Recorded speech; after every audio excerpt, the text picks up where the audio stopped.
আধুনিক পদ্ধতিতে হাঁসের খামার করে সফলতা পেয়েছেন চুয়াডাঙ্গার জাকির হোসেন। তার সফলতা দেখে এলাকার অনেক বেকার যুবক হাঁস পালনে আগ্রহী হচ্ছে। গড়ে উঠছে ছোট বড় একাধিক হাঁসের খামার। পুকুর বা খালবিলের পানি ছাড়া হাঁস পালন কঠিন মনে করা হতো।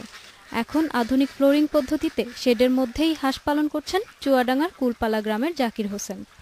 ফ্লোরিং পদ্ধতি অনুসরণ করি এবং হাঁসকে যদি সঠিক পরিমাণে ব্যালেন্স রেশন ব্যবহার করি, তাতে করে হাঁস খুব ভালো প্রোডাকশন, মোটামুটি 85%, 80%, 90% প্রোডাকশন করবে।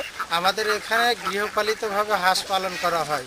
এই হাঁসগুলো বিলে খালে নদীতে কোথাও ছাড়া হয় না, এখানেই বন্দিভাবে পোষা হয়। জাকির হোসেনের মতে 100 হাঁসের একটি খামার থেকে মাসে 8,000 টাকা আয় করা সম্ভব। 200 হাঁস পালন করে স্বচ্ছন্দে একটি পরিবার চালানো সম্ভব। এখন তার খামারে আছে প্রায় 5,000 হাঁস। মাসে আয় হচ্ছে প্রায় 2.5 লাখ টাকা। প্রচুর ডিমি, সেটা আমার সংসার ভালোভাবে চলে যায়। আরও জাকির কাছ থেকে মানুষ নেয়, হাঁস নিয়ে ফার্ম দিচ্ছে, ছোটোখাটো দিয়ে তাগরও ভালো চলছে।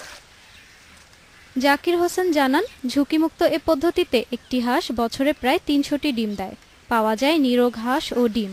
এখন তিনি খাকি ক্যাম্বেল ও জিংডিং জাতের হাঁস পালন করছেন।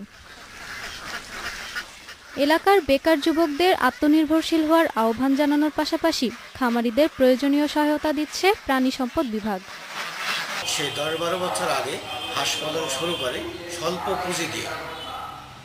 হাঁস পালনের মাধ্যমে সে সফল হয়েছে বলে আমার বিশ্বাস, কারণ এখন সে হাঁস পোষে এবং বিভিন্ন লোকজনকে হাঁস পোষার উদ্বুদ্ধ করে।